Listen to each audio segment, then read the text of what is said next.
আল্লাহ রাসূল সম্বন্ধে বলা হয় অনেক বিবাহ করেছেন। আল্লাহ রাসূল বলেছে আয়েশা রাদিয়াল্লাহু তাআলা আনহাকে নিয়ে বলে, আয়েশা রাদিয়াল্লাহু তাআলা আনহাকে আল্লাহ রাসূল 9 বছর বয়সে বিবাহ করেছেন। এটা নিয়ে অনেকে কথা বলে। আপনারা যারা কথা বলছেন, বিশ্বকবি বলেন রবীন্দ্রনাথ ঠাকুর, উনার যে প্রথম স্ত্রী মৃণালিনী, উনাকে কত বছর বয়সে বিবাহ করেছেন? 9 বছর বয়সে।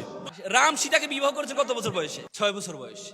সেটা নিয়ে তো কোনো কথা হয় না, সেটা নিয়ে তো কোনো কথা হয় না। নবী আয়েশা রাদিয়াল্লাহু তাআলা আনহাকে 9 বছর বয়সে বিবাহ করেছেন, এটা নিয়ে কথা হয়। নবীর চরিত্র সম্বন্ধে জানতে হলে তোমাকে বুঝতে হবে, নবী যখন 25 বছরের যুবক, তখন তিনি বিবাহ করেছেন 40 বছরের একজন মহিলাকে বিবাহ করেছেন, খাদিজাতুল কুবরা রাদিয়াল্লাহু তাআলা আনহাকে। তখন নবীর বয়স 25, বিবাহ করেছেন 40 বছর। খাদিজাতুল কুবরা 65 বছর বেঁচে ছিলেন। তার মানে তাদের বিবাহ 25 বছর বলবৎ ছিলেন।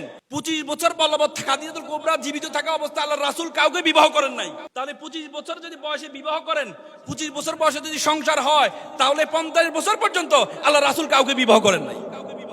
তার মানে তোমরা কি ভাবো? যুবকের যৌবন 50 বছর? যদি আল্লাহ রাসূল, যদি অনেকে বলে, নাউজুবিল্লাহ, অনেকে বলে আল্লাহ রাসূল মেয়েদের প্রতি ছিল, তাহলে আল্লাহ রাসূল তো 50 বছর ভিতরে যখন তার উত্তাল যৌবন ছিল, তখন বিবাহ করার কথা ছিল। You have to understand. Allah রাসূল 50 বছর পর্যন্ত, যখন খাদিজাতুল কুবরা রাদিয়াল্লাহু তাআলা আনহু, আল্লাহ রাসূলকে ওই যে বছর খাদিজাতুল কুবরা রাদিয়াল্লাহু তাআলা আনহু মারা গিয়েছিলেন, ওই বছর ওনার চাচাও মারা গিয়েছিলেন, আবু তালেবই মারা গিয়েছিলেন। এজন্য ওই বছরকে বলা হয় দুঃখের বছর। ওই বছরকে বলা হয় দুঃখের বছর। আল্লাহ রাসূল তার ওয়াইফকে এত বেশি ভালোবাসতেন, তখন কাউকে বিবাহ করেন নাই। 50 বছর পরে আর 13 বছর বেঁচে ছিলেন। 13 বছরে উনি বিভিন্ন সময় বিভিন্ন জনকে উপকার করার জন্য অনেকেই অবস্থা দিয়ে, রাসূলুল্লাহ আপনি আমাকে স্ত্রী বানিয়ে আমাকে সম্মানিত করুন। আবু বকর রাদিয়াল্লাহু তাআলা আনহু বলেন, ইয়া রাসূলুল্লাহ আমার মেয়েকে আপনি বিবাহ করে আমাকে সম্মানিত করুন। আমি বলতে পারবো আমি রাসূলের শ্রেষ্ঠ মানব, মানবের আমি কি শ্বশুর? আমি বলতে পারবো যারা যাদেরকে বিবাহ করেছেন প্রত্যেকেই আল্লাহ রাসূল তাদেরকে বিবাহ করার মাধ্যমে সম্মানিত করেছেন। যদি যৌবনের কারণে আল্লাহ রাসূল বিবাহ করতেন, তাহলে আল্লাহ রাসূল 50 বছর বয়সে পরে বিয়ে করতেন না, তার আগে বিবাহ করতেন। সেটি বিষয় আমাদের জানতে হবে। ব্যক্তি জীবন, পৃথিবীতে এমন কোনো ব্যক্তি নাই যার রাষ্ট্রীয় জীবন, তার সামাজিক জীবন, তার পারিবারিক জীবন, রাষ্ট্রপতি হিসাবে কেমন ছিলেন, স্বামী হিসাবে কেমন ছিলেন, বাবা হিসাবে কেমন ছিলেন, দাদা হিসাবে কেমন ছিলেন, নাতি হিসাবে কেমন ছিলেন, শ্বশুর হিসাবে কেমন ছিলেন, শিক্ষক হিসাবে কেমন ছিলেন, ছাত্র হিসাবে কেমন ছিলেন। ওনার শিক্ষক কে ছিলেন? জিবরাইল আলাইহিস সালাম স্বয়ং ওনার শিক্ষক ছিলেন। জিবরাইল আলাইহিস সালামের সাথে উনি কেমন আচরণ করতেন?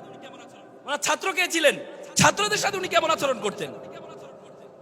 উনি যখন পৃথিবীতে আসছিলেন, আইয়ামে জাহেলিয়াত যুগ বলা হয়, অন্ধকারাচ্ছন্ন যুগ, নারীদের কোনো অধিকার ছিল না, মানুষের কোনো অধিকার ছিল না, এমন একটি রাষ্ট্র উনি পরিচালনা তৈরি করে দিলেন। মাত্র 23 বছরের ব্যবধানে এমন একটি রাষ্ট্র উনি তৈরি করলেন, যে রাষ্ট্রে যেখানে নারীদের অধিকার ছিল না, সেখানে নারীদের অধিকার না, নারীদেরকে সর্বোচ্চ সম্মান দিয়ে মানুষের অধিকার নিশ্চিত করা হয়েছে।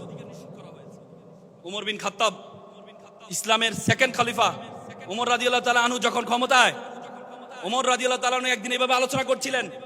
ওমর রাদিয়াল্লাহু তাআলা আনহু চিন্তা করলেন যে মেয়েদের যে মোহরানা, সে মোহরানার বিষয়ে উনি চিন্তা করলেন মোহরানাটা নির্দিষ্ট করে দেওয়া যায় কিনা। উনি যখন মোহরানার কথা প্রস্তাব করলেন, সাথে সাথে একজন মহিলা দাঁড়িয়ে বললেন, হে আমিরুল মুমিনিন, আপনাকে মোহরানা নির্ধারণ করার জন্য ক্ষমতা কে দিয়েছে? ওমর কি ব্যক্তি ছিল জানো? ওমর যখন আওয়াজ করতো, বাঘ এবং মহিষ একসাথে পানি খেত। সে ওমরের সামনে বলছে, আপনাকে ক্ষমতা কে দিয়েছে? অ্যাকাউন্টেবিলিটি, জবাবদিহিতা কি ছিল? নারীর অধিকার, যেখানে নারীদেরকে জীবন্ত কবর দেওয়া হতো, যেখানে নারীদেরকে জীবন্ত কবর দেওয়া হতো, সেখানে নারী বলছে, আপনাকে এটা নির্ধারণ করার জন্য কে বলেছে?